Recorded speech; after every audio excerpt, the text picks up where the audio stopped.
listening to Southampton Spectrum on Voice FM. So, Hannah, you went to Transpride Brighton. I have been, yeah. It's an event and a half, for sure. It was the first year in 5-6 that I didn't attend.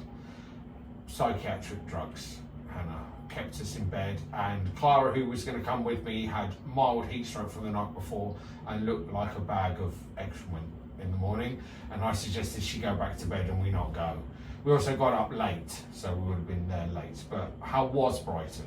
Brighton, as always, is such an incredible location for a Pride. You know, that's kind of like the hotspot in the country. Everyone knows of Brighton Pride, and especially Brighton Trans Pride being its close following up.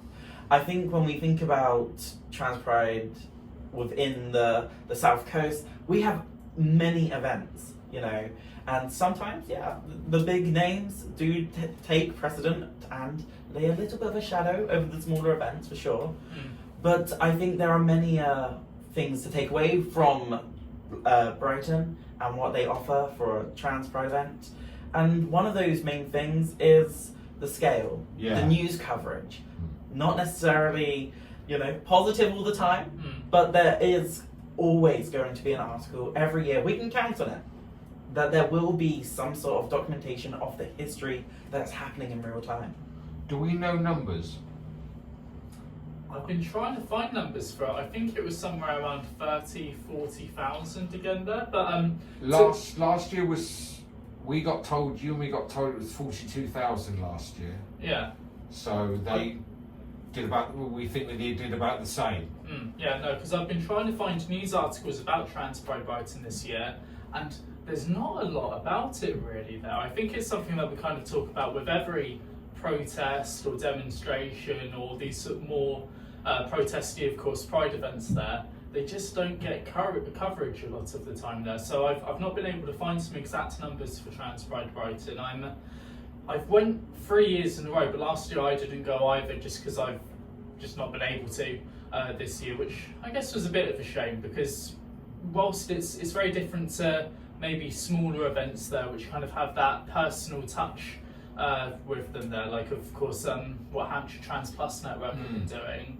It's almost a rite of passage really. Being trans in the UK, you go to Trans Pride Brighton because it's massive. It's right in that career capital in the UK as well. But yeah, no, I wasn't able to either this year. I'm glad it is still happening, and I'm looking forward to next year.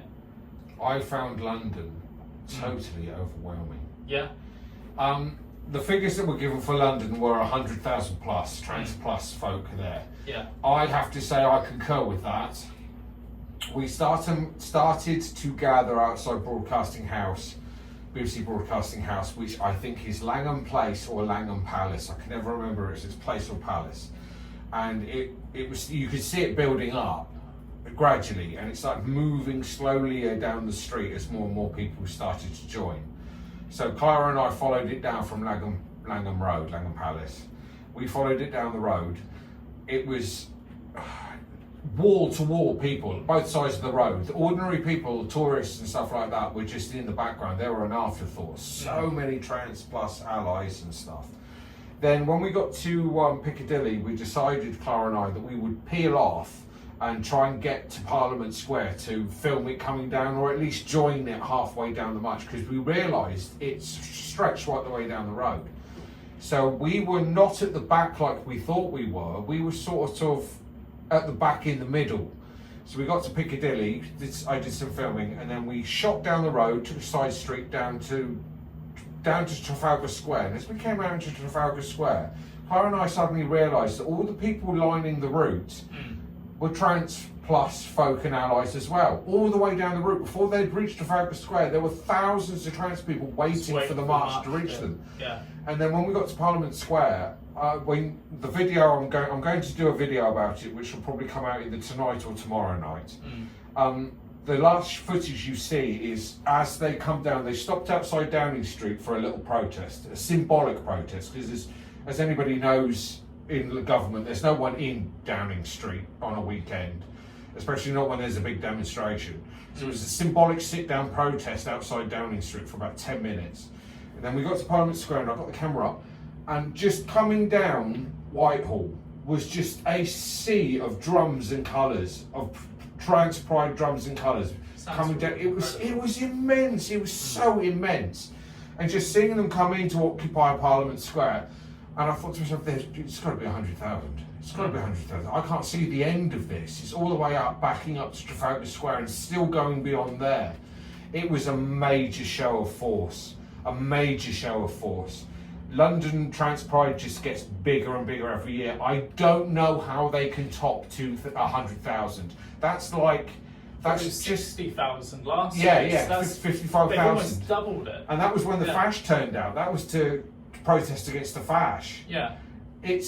It was just mind-blowingly overwhelming to see so many people there, just coming down the road, just coming down into Parliament Square. It was just lost for words. It really shows, of course, with the year that we've had.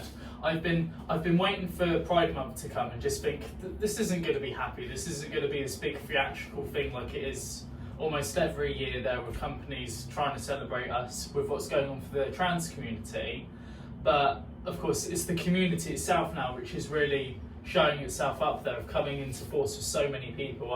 It's really good to hear that we are just supporting ourselves like this. I think if you put it into context, they estimate that there are just under 300,000 trans folk and non-binary folk in the UK.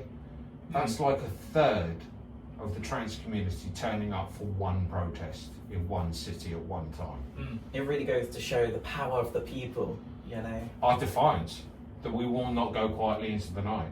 We will fight. That's a huge. You don't see gender critical people turning out in the hundreds of thousands, do you? But we do. Okay, join us on the other side of these.